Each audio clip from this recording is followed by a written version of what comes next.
Histoire le fils de 7 reines. Il était une fois un roi qui avait 7 reines, mais pas d'enfants. Ce fut pour lui un grand chagrin, surtout quand il se souvenait qu'à sa mort, il n'y aurait pas d'héritier pour hériter du royaume. Or, il arriva un jour qu'un pauvre vieux fakir vint trouver le roi et lui dit: « Vos prières seront exaucées, votre désir sera exaucé et l'une de vos 7 reines enfantera un fils. » La joie du roi face à cette promesse ne connaissait pas de limite et il ordonna de préparer des festivités appropriées en prévision de l'événement à venir dans tout le pays. Pendant ce temps, les 7 reines vivaient luxueusement dans un palais splendide, fréquenté par des centaines d'esclaves et se nourrissaient à leur guise de friandises et de confiseries. Or le roi aimait beaucoup la chasse, et un jour, avant qu'il ne parte, les 7 reines lui envoyèrent un message disant: « Qu'il plaise à notre très cher Seigneur de ne pas chasser vers le nord aujourd'hui, car nous avons fait de mauvais rêves, et craignez qu'un malheur ne vous arrive. » Le roi, pour apaiser leurs inquiétudes, promit de respecter leurs vœux et partit vers le sud, mais par hasard, bien qu'il chassa assidûment, il ne trouva aucun gibier. Il n'eut pas non plus de succès à l'est ni à l'ouest, de sorte que, passionné de sport et déterminé à ne pas rentrer chez lui les mains vides, il oublia toute sa promesse et se tourna vers le nord.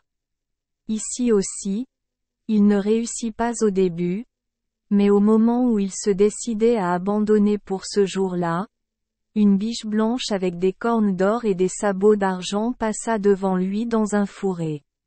Cela passa si vite qu'il le vit à peine. Néanmoins un désir ardent de capturer et de posséder la belle et étrange créature lui remplissait la poitrine. Il ordonna aussitôt à ses serviteurs de former un cercle autour du fourré et d'encercler ainsi la biche. Puis, rétrécissant peu à peu le cercle, il s'avança jusqu'à ce qu'il puisse distinguer distinctement la biche blanche haletant au milieu. Il s'approcha de plus en plus, jusqu'à ce que, juste au moment où il pensait s'emparer de la belle et étrange créature, elle fit un bond puissant, sauta par-dessus la tête du roi et s'enfuit vers les montagnes. Oubliant tout le reste, le roi, éperonnant son cheval, le suivit à toute vitesse. Il continua son galop, laissant sa suite loin derrière lui, gardant la biche blanche en vue, sans jamais tirer la bride, jusqu'à ce que, se trouvant dans un ravin étroit sans issue, il retint son cheval. Devant lui se trouvait une misérable masure dans laquelle, fatigué d'une longue et infructueuse poursuite, il entra pour demander à boire de l'eau. Une vieille femme, assise dans la cabane près d'un rouet, répondit à sa demande en appelant sa fille, et aussitôt d'une pièce intérieure sortit une jeune fille si belle et si charmante, si blanche et si blonde, que le roi fut surpris. Transpercé d'étonnement de voir un si beau spectacle dans cette misérable masure. Elle porta le récipient d'eau aux lèvres du roi, et pendant qu'il buvait, il la regarda dans les yeux, et alors il devint clair pour lui que la jeune fille n'était autre que la biche blanche aux cornes d'or et aux pieds d'argent qu'il avait chassée jusqu'ici. Sa beauté l'envoûta, alors il tomba à genoux, la suppliant de revenir avec lui comme épouse, mais elle se contenta de rire, disant que 7 reines suffisaient amplement, même à un roi. Cependant, comme il ne refusait pas, mais la suppliait d'avoir pitié de lui, lui promettant tout ce qu'elle pouvait désirer, elle répondit: « Donnez-moi les yeux de vos 7 reines, et alors peut-être je croirai que vous pensez ce que vous dites. » Le roi fut tellement fasciné par le charme de la beauté magique de la biche blanche, qu'il rentra chez lui immédiatement, fit arracher les yeux de ses 7 reines et, après avoir jeté les pauvres créatures aveugles dans un cachot infâme d'où elles ne purent s'échapper, repart vers la masure du ravin, emportant avec lui son horrible offrande. Mais la biche blanche ne rit cruellement qu'en voyant les 14 yeux, et les enfila comme un collier, et le jeta au cou de sa mère, en disant: Portez-le, petite mère, en souvenir, pendant que je serai absent dans le palais du roi. Puis elle revint avec le monarque ensorcelé comme épouse, et il lui donna les riches vêtements et bijoux des 7 reines à porter, le palais des 7 reines pour y vivre et les esclaves des 7 reines pour la servir. De sorte qu'elle avait vraiment tout ce que même une sorcière pouvait désirer. Or, peu de temps après que les 7 malheureuses reines eurent les yeux arrachés et furent jetées en prison, un bébé naquit de la plus jeune des reines. C'était un beau garçon, mais les autres reines étaient très jalouses que la plus jeune d'entre elles ait autant de chance. Mais bien qu'au début ils n'aimèrent pas ce beau petit garçon, il se révéla bientôt si utile pour eux, qu'ils ne tardèrent pas à le considérer tous comme leur fils. Presque aussitôt qu'il a pu marcher, il a commencé à gratter le mur de boue de leur donjon et, en un laps de temps incroyablement court, il a fait un trou suffisamment grand pour qu'il puisse y ramper. Grâce à cela, il disparut, revenant au bout d'une heure environ chargé de friandises, qu'il partagea également entre les 7 reines aveugles. En grandissant, il agrandit le trou et s'en sortit 2 ou 3 fois par jour pour jouer avec les petits nobles de la ville. Personne ne savait qui était ce petit garçon, mais tout le monde l'aimait, et il était si plein de trucs et de pitreries drôles, si joyeux et si intelligent, qu'il était sûr d'être récompensé par quelques gâteaux aux ceintures, une poignée de céréales grillées, ou quelques friandises. Toutes ces choses, il les rapportait à ses 7 mères, comme il aimait appeler les 7 reines aveugles, qui, grâce à son aide, vivaient dans leur cachot alors que tout le monde pensait qu'elles étaient mortes de faim il y avait des siècles. Enfin, alors qu'il était un assez grand garçon, il prit un jour son arc et ses flèches et partit à la recherche du gibier. Passant par hasard devant le palais où vivait la biche blanche dans une splendeur et une magnificence méchante, il vit des pigeons voleter autour des tourelles de marbre blanc et, en visant bien, il en tua un. Il déboula devant la fenêtre même où était assise la reine blanche. Elle se leva pour voir ce qui se passait et regarda dehors. Au premier regard du beau jeune garçon qui se tenait là, l'arc à la main, elle sut par sorcellerie que c'était le fils du roi. Elle faillit mourir d'envie et de dépit, décidée à détruire le garçon sans délai. Aussi, envoyant un domestique pour l'amener devant elle, elle lui demanda s'il voulait lui vendre le pigeon qu'il venait d'abattre. Non, répondit le robuste garçon, le pigeon est pour mes 7 mères aveugles, qui vivent dans le cachot infâme, et qui mourraient si je ne leur apportais à manger. Pauvres âmes! S'écria la rusée sorcière blanche. Ne voudriez-vous pas leur redonner leurs yeux? Donnez-moi le pigeon, ma chère, et je vous promets fidèlement de vous montrer où les trouver. En entendant cela, le garçon fut ravi au-delà de toute mesure et abandonna aussitôt le pigeon.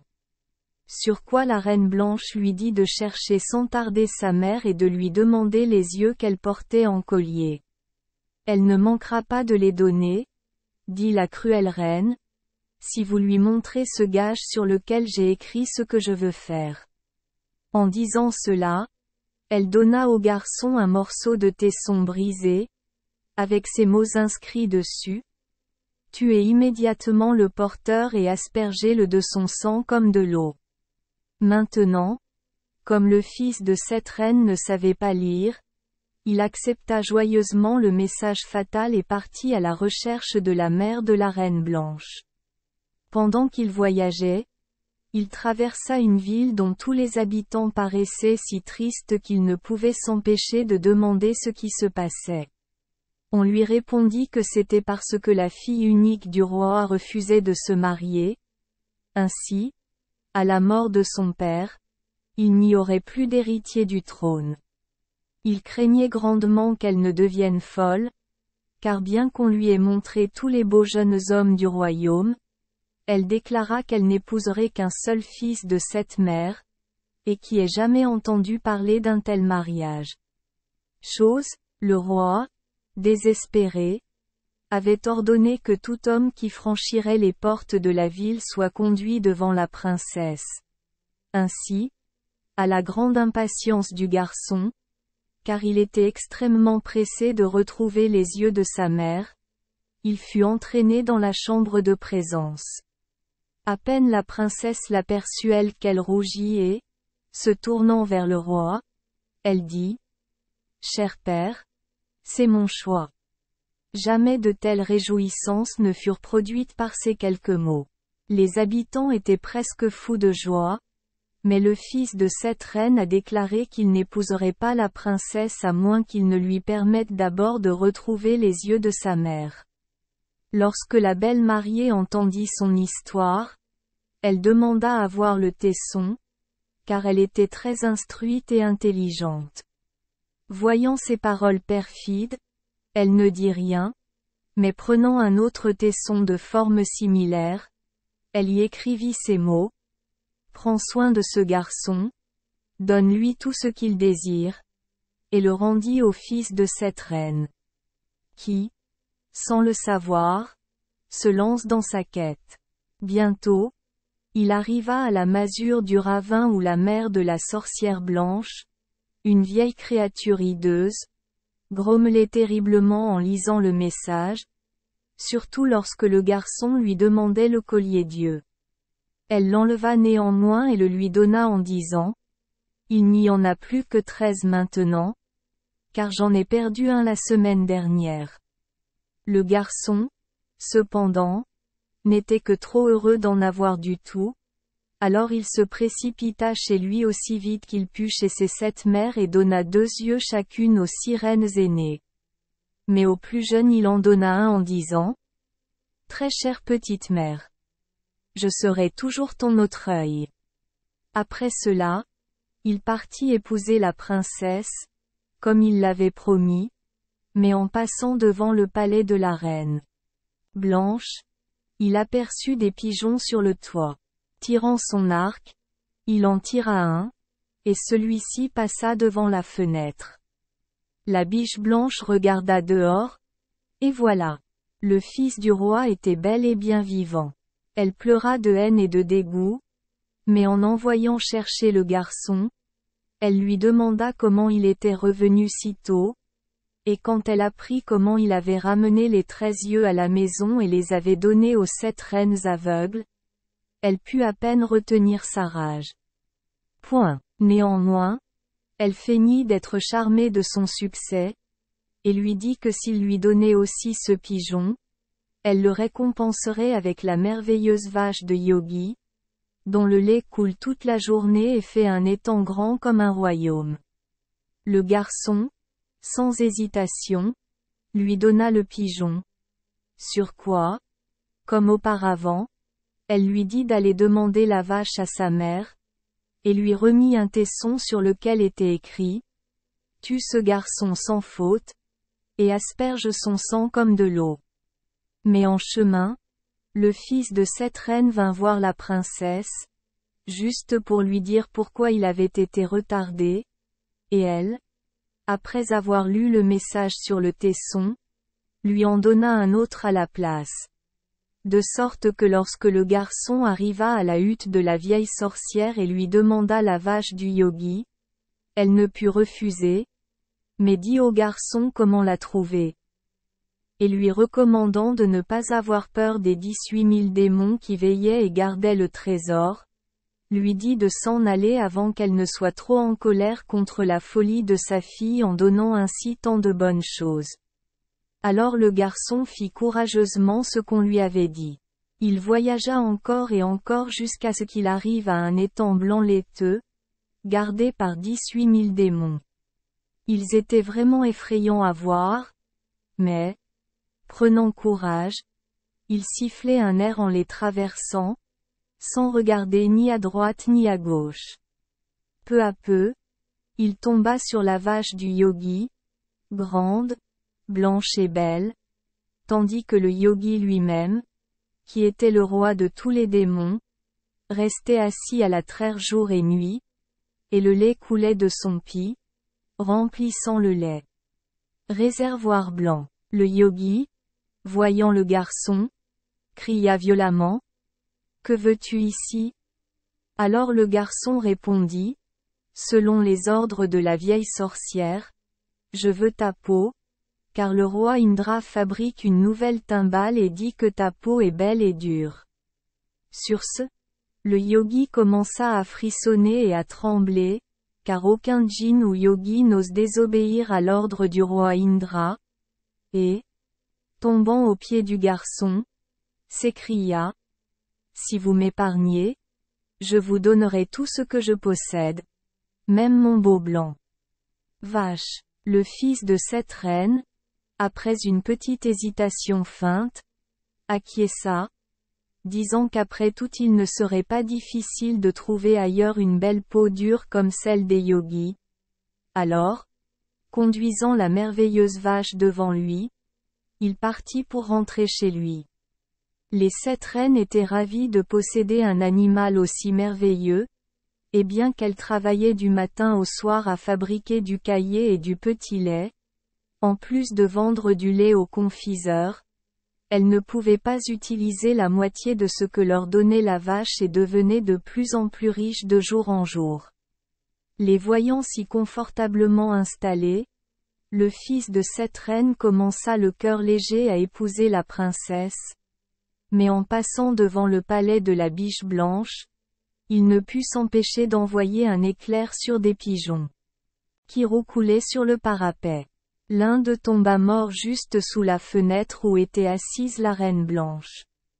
En regardant dehors, elle vit le garçon en bonne santé et robuste se tenant devant elle, et devint plus blanc que jamais de rage et de dépit. Elle l'envoya chercher pour lui demander comment il était revenu si tôt, et quand elle apprit avec quelle bonté sa mère l'avait reçu, elle faillit avoir une crise.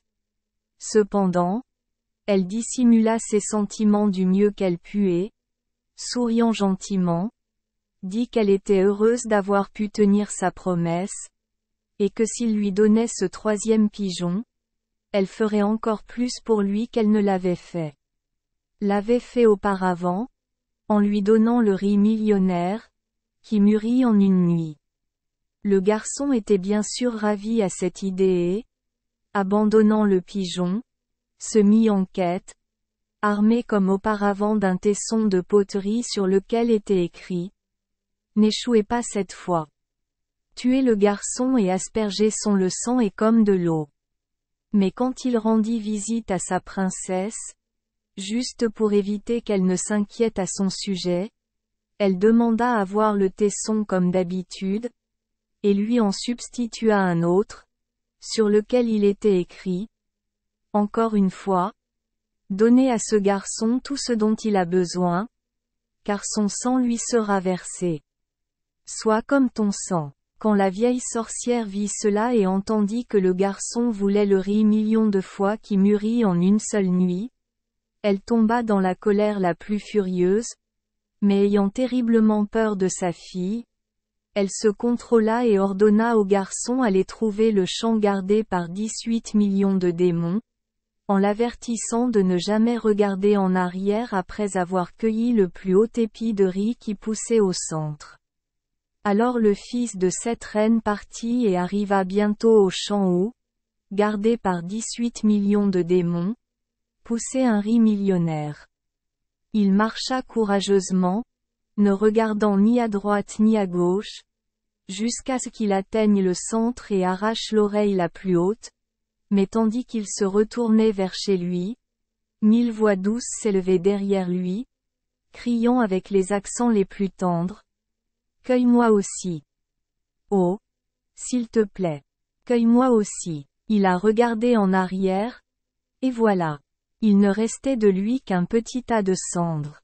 Alors que le temps passait et que le garçon ne revenait pas, la vieille sorcière devint inquiète, se souvenant du message, son sang sera comme ton sang. Alors elle partit voir ce qui s'était passé. Bientôt elle arriva au tas de cendres, et connaissant par ses artifices ce que c'était, elle prit un peu d'eau, et pétrissant les cendres pour en faire une pâte, la façonna en forme d'homme, puis, mettant dans sa bouche une goutte de sang de son petit doigt, elle souffla dessus, et aussitôt le fils de cette reine se releva aussi bien que jamais.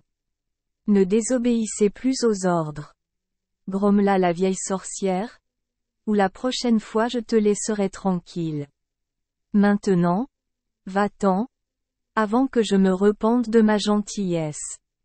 Ainsi, le fils de cette reine retourna joyeusement auprès de ses 7 mères, qui, grâce à l'aide du riz multiplié par 1 million, devinrent bientôt les personnes les plus riches du royaume. Puis ils célébrèrent le mariage de leur fils avec l'intelligente princesse avec toute la pompe imaginable. Mais la mariée était si intelligente qu'elle ne se reposerait pas jusqu'à ce qu'elle ait fait connaître son mari à son père et punit la méchante sorcière blanche. Elle fit donc construire à son mari un palais exactement semblable à celui dans lequel les 7 reines avaient vécu, et dans lequel la sorcière blanche demeurait désormais avec splendeur. Puis, quand tout fut prêt, elle ordonna à son mari d'offrir un grand festin au roi. Maintenant que le roi avait beaucoup entendu parler du mystérieux fils de cette reine et de sa merveilleuse richesse, il accepta donc volontiers l'invitation. Mais quel ne fut pas son étonnement lorsqu'en entrant dans le palais il découvrit que c'était un fac-similé de lui dans tous les détails. Et lorsque son hôte, richement vêtu, le conduisit directement à la salle privée, où siégeaient sur des trônes royaux les 7 reines, habillées comme il les avait vues pour la dernière fois, il resta bouche bée de surprise, jusqu'à ce que la princesse, s'avançant, se jette sur lui pied et lui raconta toute l'histoire. Alors le roi se réveilla de son enchantement, et sa colère monta contre la méchante biche blanche qui l'avait ensorcelé si longtemps, jusqu'à ce qu'il ne puisse plus se contenir. Elle fut donc mise à mort et sa tombe fut labourée. Après cela, les 7 reines retournèrent dans leur splendide palais et tout le monde vécut heureux. Merci les enfants des Esperluette Croisillon 39. Avoir écouté des contes de fées au jour Esperluette Croisillon 39. Oui. Espérons que les histoires apporteront aux enfants des moments heureux et significatifs. Si vous aimez notre chaîne, veuillez appuyer sur le bouton S Esperluette Croisillon 39. Abonner, pour ne manquer aucune histoire intéressante. Je vous souhaite une bonne nuit de sommeil et de beaux rêves. Rendez-vous dans la prochaine histoire.